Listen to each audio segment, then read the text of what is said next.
Amigos, 8:22, ya estamos listos para iniciar nuestro foro a tiempo de la mañana del día de hoy. Nos acompañan en estudio Ilenia Medina, secretaria nacional de organización del Partido Patria para Todos, es internacionalista, también es candidata por lista en Caracas, por el Gran Polo Patriótico. También está con nosotros Nick Meregan, magíster en Psicología Social, profesor de Teoría Política y Planificación de la Universidad Central de Venezuela, también candidato por el Circuito 3 de Caracas, pero por Marea Socialista. Vamos a iniciar por la situación que está viviendo la fila oficialista hoy día. Y se lo pongo la pregunta porque esta mañana hablamos con la socióloga Mari Clemestelli. Ella decía que la situación del país, bien sea económica, la crispación política que se está generando, va a traer costo político precisamente para las filas revolucionarias. ¿Creen que eso es así, a pesar de que se ha dicho que estamos viviendo parte de una guerra económica, que todo lo que estamos viviendo es responsabilidad precisamente de la oposición? Vamos a empezar por las mujeres. Ilenia, buenos días, bienvenida. Bienvenida. Yo no sé paridad de género, pero 30-70. Nosotros fue que propuso 45, fue el 40% de las mujeres en la propuesta de política. 14 candidatos, de los cuales 6 son mujeres. Y firmaron por 2, así que bueno, efectivamente no se puede negar que la compleja situación que vive el país no pudiera afectar el proceso electoral, los resultados. Ahora, nada está escrito en piedra. Lo que hemos observado en todos estos años, fundamentalmente en estos años, yo creo que es necesario situar efectivamente la situación, independientemente de que entendamos que la gestión gubernamental necesariamente en todos los tiempos, en cualquier momento, debe ser mucho más eficiente, debe ser óptima, debe ser parte de un proceso de articulación. Es imposible negar un hecho incontestable, y es que en estos 2 años este gobierno ha sido absolutamente acusado desde el primer día. No ha habido tregua, y que esta situación ha sido sumamente compleja, muy compleja, con situaciones de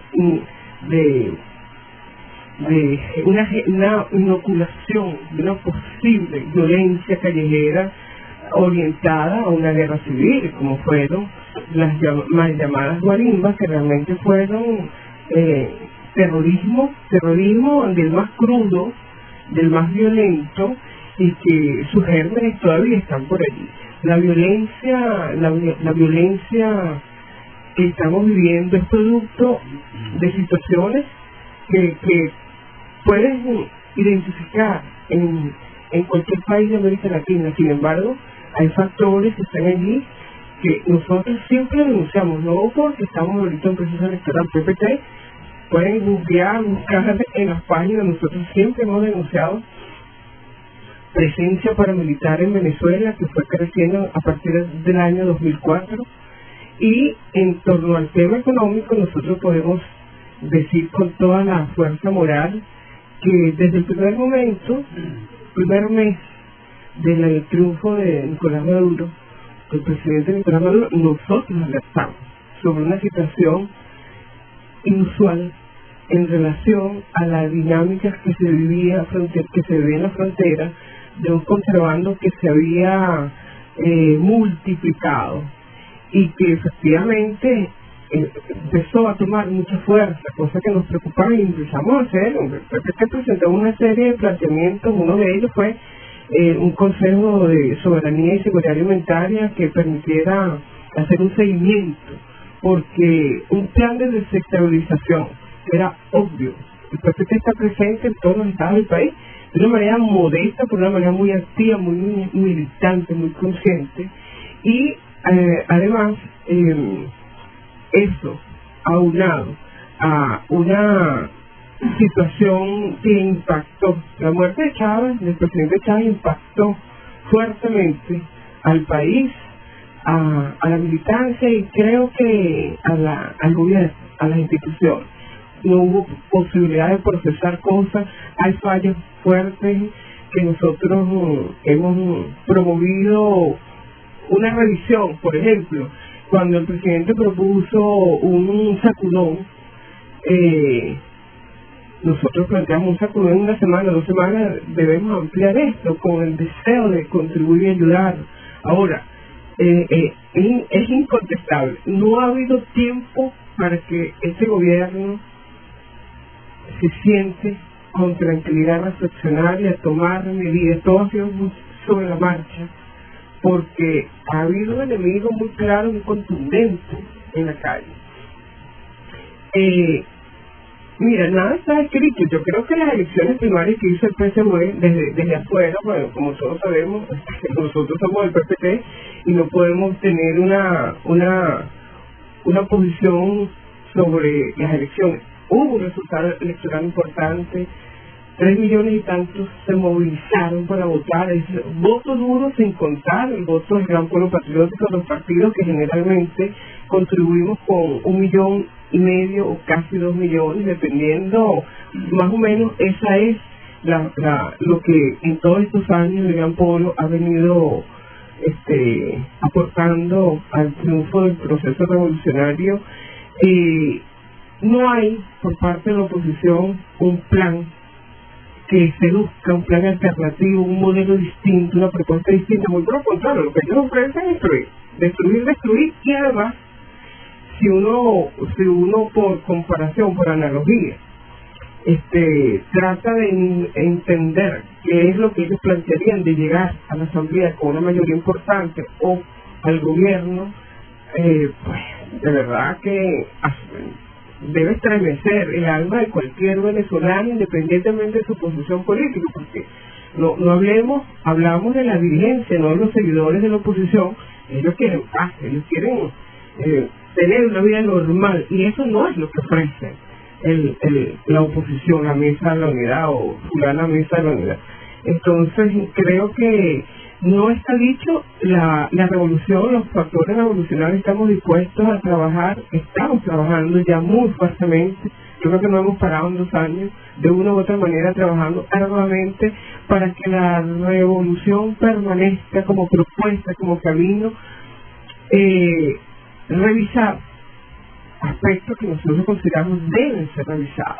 La revolución debe sufrir una revolución interna, fortalecerse, florecer, y en el caso del PPT ese es su planteamiento. Mientras la revolución, este gobierno continúe, con eso termino, continúe orientando su política hacia las grandes mayorías, el PPT va a estar con este gobierno y siempre vamos a estar con el pueblo y con la revolución.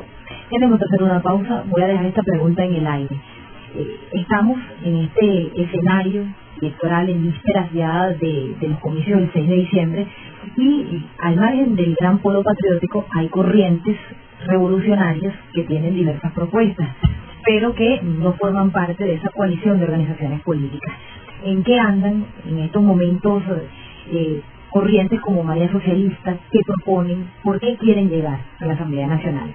Dejamos el interrogante en el aire. Recordamos que nuestro foro de hoy toca el escenario político del país en vísperas de las parlamentarias, analiza el escenario político en vísperas de estas parlamentarias y ese proceso de reingeniería en el que ha avanzado el Partido Socialista Unido de Venezuela. Pausa y volvemos. 8 de la mañana con 40 minutos. Recordamos que nuestro foro el día de hoy versa sobre el tema de las elecciones parlamentarias, la reingeniería en la que están trabajando el Partido Socialista Unido de Venezuela e incluso la Mesa de la Unidad Democrática, y los pronósticos en vísperas de estos comicios del 6 de diciembre. Se encuentran aquí en nuestros estudios Ilenia Medina, secretaria nacional de organización del partido Patria para Todos, candidata lista por el Gran Polo Patriótico, y también Nismer Evans, candidato por el circuito número 3 en Caracas, magíster en psicología, profesor de teoría política y planificación de la Universidad Central de Venezuela e integrante de la corriente María Socialista.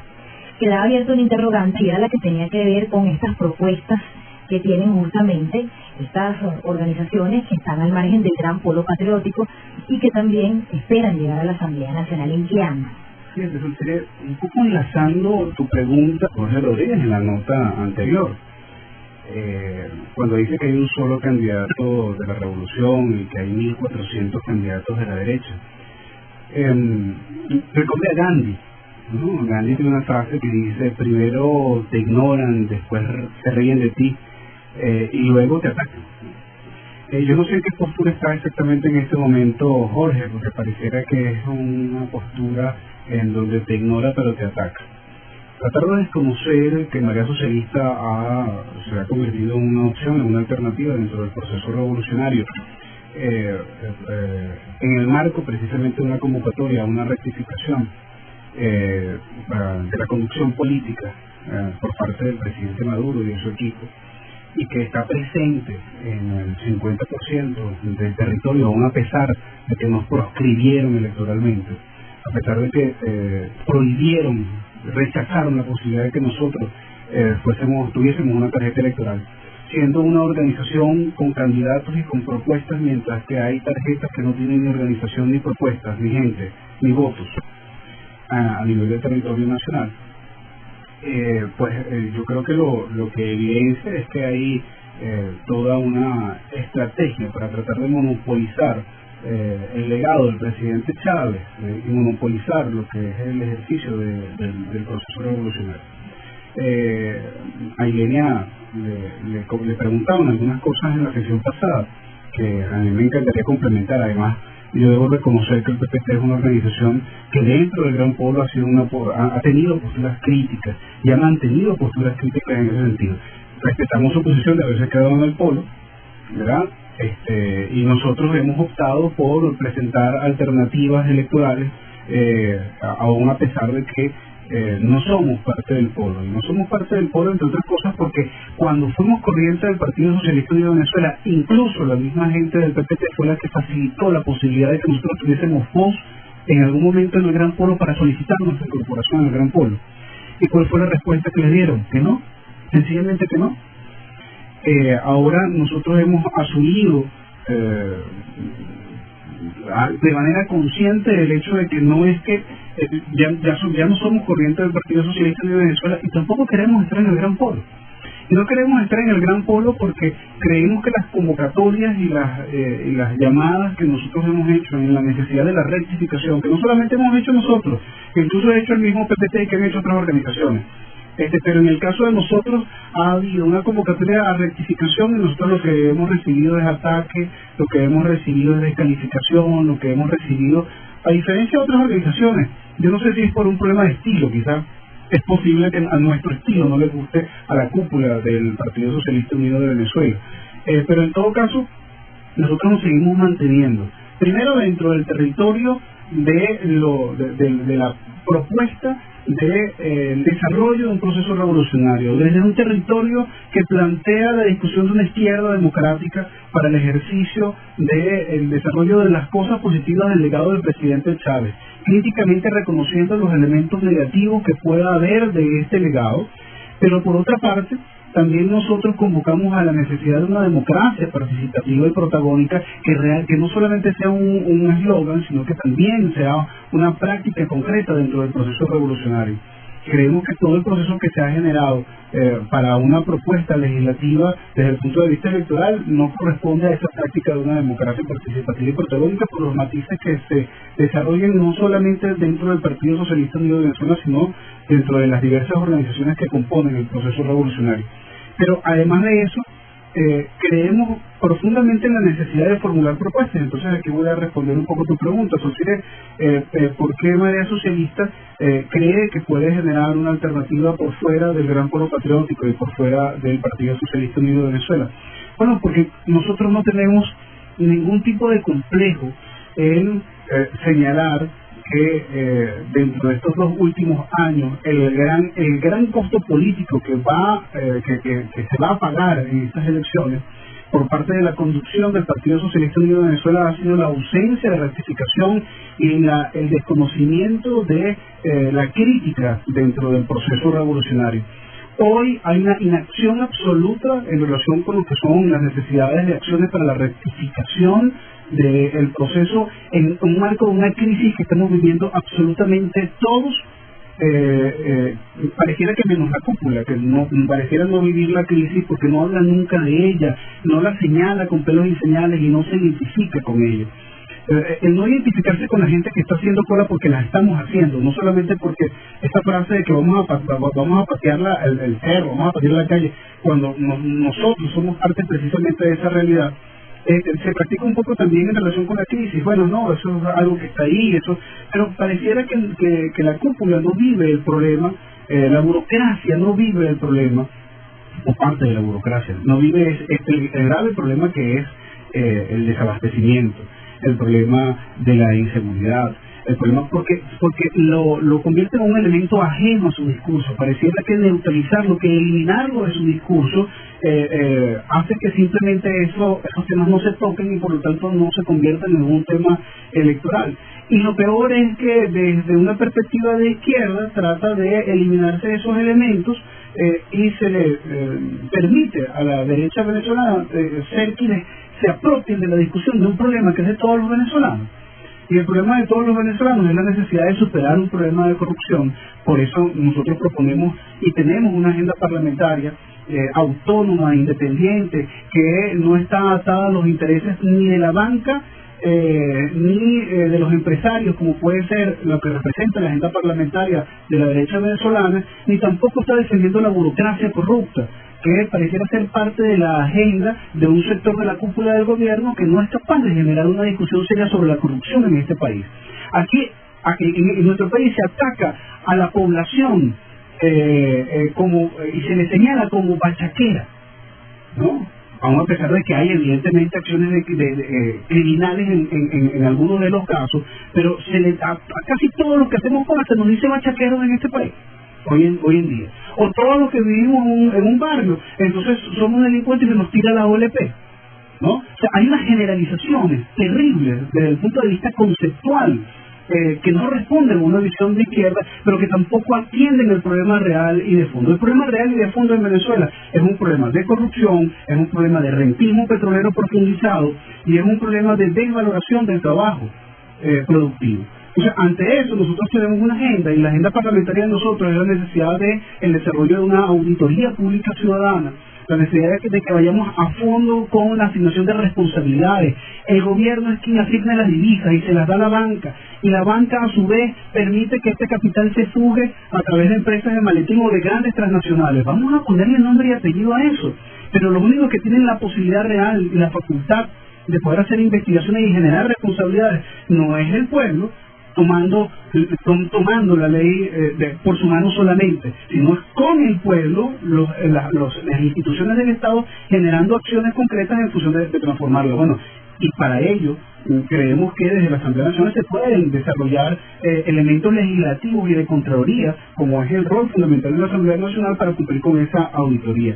La necesidad de hacer una revisión en este momento de la crisis. ¿Por qué el barril de petróleo sigue bajando a 40 y nosotros estamos pagando la deuda externa? ¿Por qué nosotros no hacemos una revisión del pago de la deuda externa? ¿Por qué no hacemos una suspensión negociada del pago de la deuda externa y para ello durante un año, y con eso obtendríamos más de 10.000 millones de dólares líquidos que el país los tiene, pero lamentablemente se los tiene que dar a aquellos que se han asignado bonos de la deuda en años pasados y que lamentablemente están permitiendo que ese dinero no llegue a la posibilidad de comprar medicamentos, a la posibilidad de comprar alimentos. Y lo otro, y creo que son dos elementos centrales, con esto cierro la idea, es la necesidad de la reactivación del aparato económico venezolano, el apoyo a la pequeña y a la mediana empresa, la necesidad de que las empresas grandes, con tal que no violen, que no transgredan, que no se sumen a una política de desestabilización, debe dejarse marchar en función de la capacidad que tenga desde el punto de vista productivo y estimular a las pequeñas y medianas empresas, que son las generadoras de trabajo. Y la posibilidad y la necesidad de transformar este problema de la cultura rentista petrolera en una visión de valoración justa del trabajo. El venezolano es uno de los ciudadanos del mundo más trabajadores, ¿vale? La gente se para a las 3 de la mañana para llegar a su trabajo y llega a las 7, 8 de la noche. El problema no es que seamos no trabajadores, el problema es que nuestro trabajo no es productivo, que es distinto. Vivimos en un tipo de trabajo terciario y no primario y secundario, no generamos una mediación de los elementos productivos, no transformamos materia prima para poder generar riqueza real de los valores de las cosas. Ahora fíjense, cuando hablamos de contienda siempre hay posibilidades, que el oficialismo gane o que el oficialismo pierda, o que la oposición gane o que la oposición pierda. han salido encuestas reportadas precisamente por factores de oposición, donde dice que la ventaja a favor de ellos es abrumadora prácticamente. Le pregunto yo a Ilenia Medina, ¿qué pasa si la oposición gana la mayoría en la Asamblea Nacional? ¿Es una posibilidad? Bueno, antes permíteme recordarle algo a mi amigo, porque es mi amigo, a Nicolás. Bueno, yo lo siento mi amigo. Esa referencia que hace Nicolás sobre en una oportunidad cuando el PPT planteó en el Gran Polo, estaba Blanca coordinando la posibilidad de la participación de María en el grupo, un derecho a palabras, se han solicitado. Nosotros efectivamente nos planteamos y no fue negado, fue planteado, se discutió, se aprobó, sin embargo, nunca, como otras cosas, no se llegó a efecto. Hay que recordar, y nosotros lo informamos, tal vez mismo se refiere a otra cuestión, a otra situación, pero nosotros se lo informamos a ustedes, que se ha aprobado un poco bajo un debate normal, porque en el Gran Polo el tema es que participan quienes son miembros del Polo como organizaciones políticas, el Gran Polo de los partidos. María era una corriente en aquel momento del PSUV. Sin embargo, no hubo, se discutió y sin embargo nosotros reiteramos la importancia por una solicitud que nos hizo María. No fue negado, estamos hablando hace como 2 años, ¿cierto? Pero esa agenda del país ha sido una agenda muy compleja, de alto y bajo, donde hacer seguimiento sistemático a las decisiones era cuesta arriba. El Gran Polo tiene momentos donde las reuniones son más sistemáticas y en otros donde las reuniones no se dan. Eso es una realidad. Y esa es tal vez una de las fallas que nosotros quisiéramos que se corrigiera. Cuando PPT planteaba y sigue planteando la visión de un gobierno del Gran Polo es para que la diversidad se exprese allí. El Gran Polo está conformado por partidos, movimientos, trabajadores y intelectuales. Y hicimos incluso un foro con diversos grupos, entre los cuales estuvo María. Otras cosas, otro aspecto que quisiera simplemente expresar mi opinión, porque yo respeto la opinión de los compañeros de María, en algunas cosas coincidimos, en otras no tanto. Sin embargo, yo creo que la dirigencia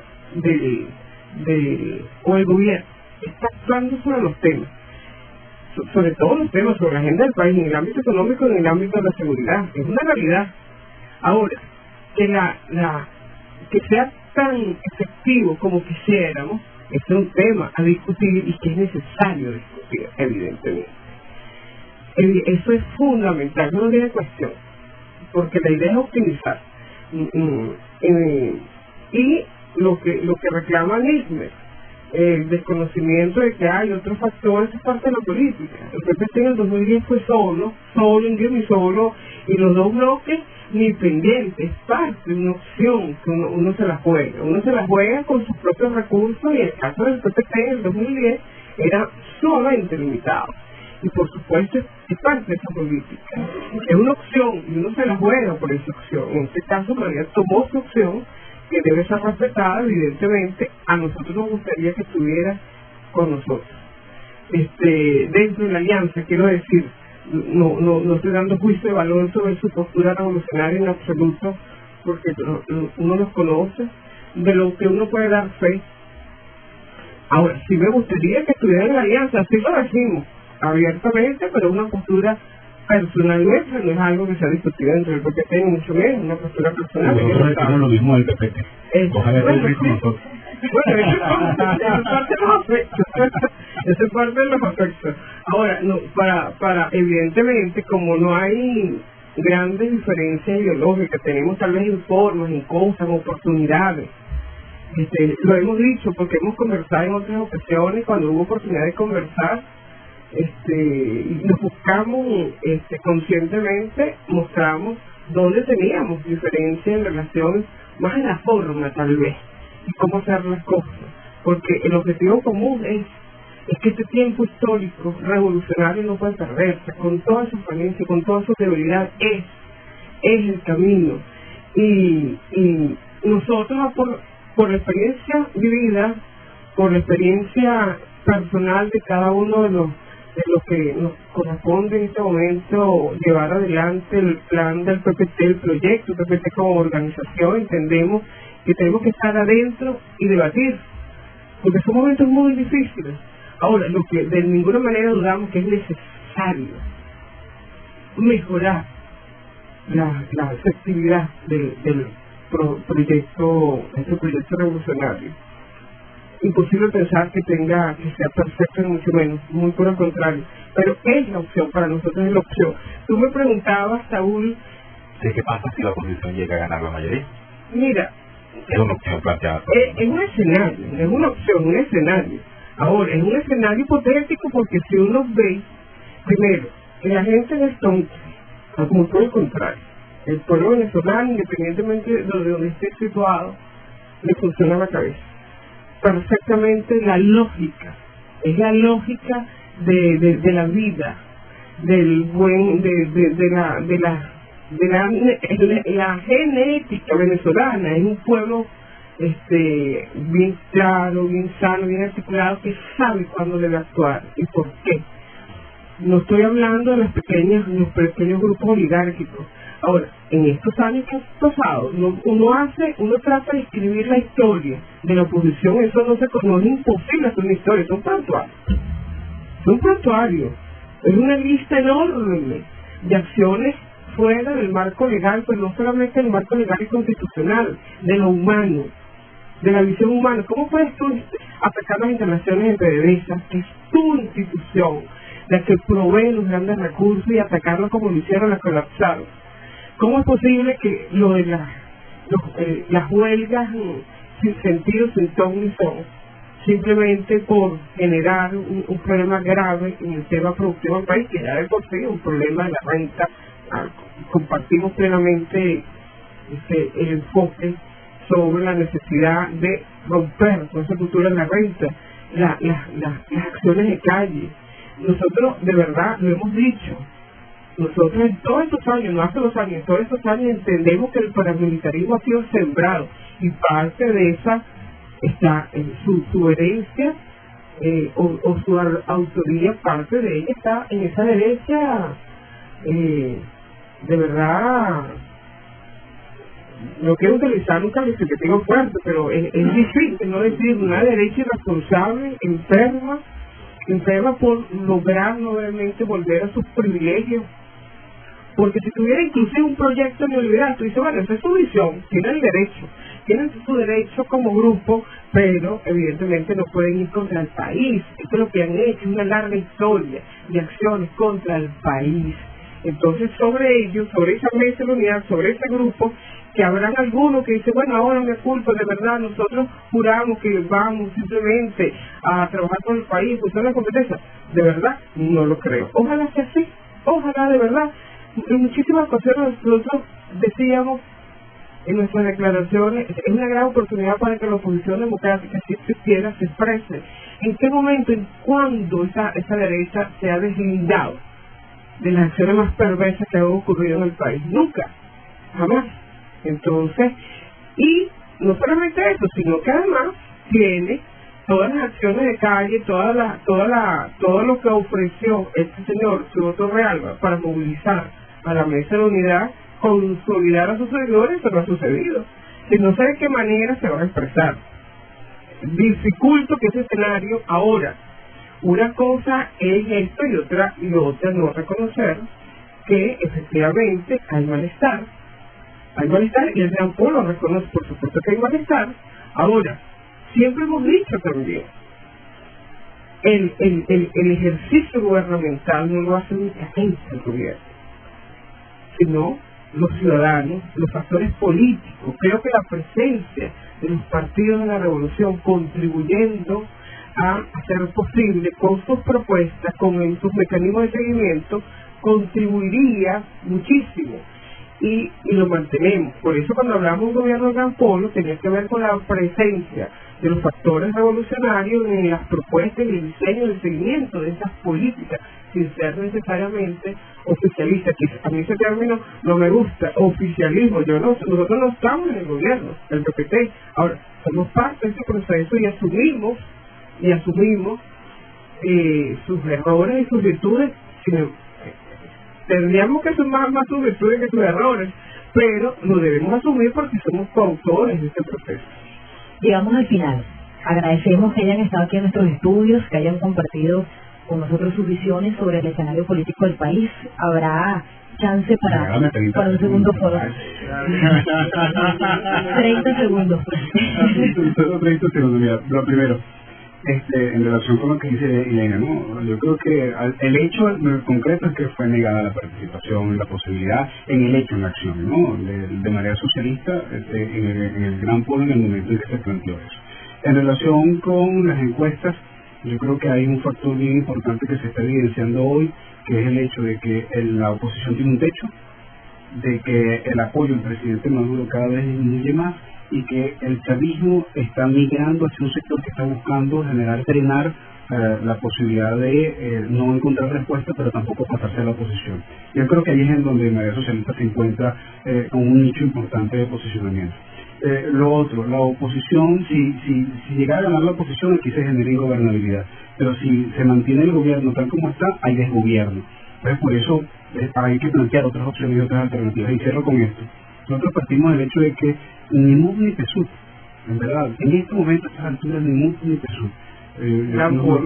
Nosotros creemos que en este momento Mayoría Socialista es la alternativa para salir de la crisis, y ojalá compañeros del Gran Polo también se sumen a esa alternativa. Bueno, muchísimas gracias. Y le doy 30 segundos. Nada más, nosotros pensamos que el PPT es un factor clave para fortalecer la alianza, y creo que la diversidad debe estar respaldada en estas elecciones. Por eso hay una cantidad de tarjetas y nosotros, por supuesto, ofrecemos la nuestra para respaldar todas las aspiraciones de para todos, internacionalista, candidata por lista del Gran Polo Patriótico, y también Nick Merevan, candidato por el Circuito 3 de Caracas, magíster en Psicología Social, profesor de Teoría Política y Planificación de la Universidad Central de Venezuela. 9 de la mañana en punto.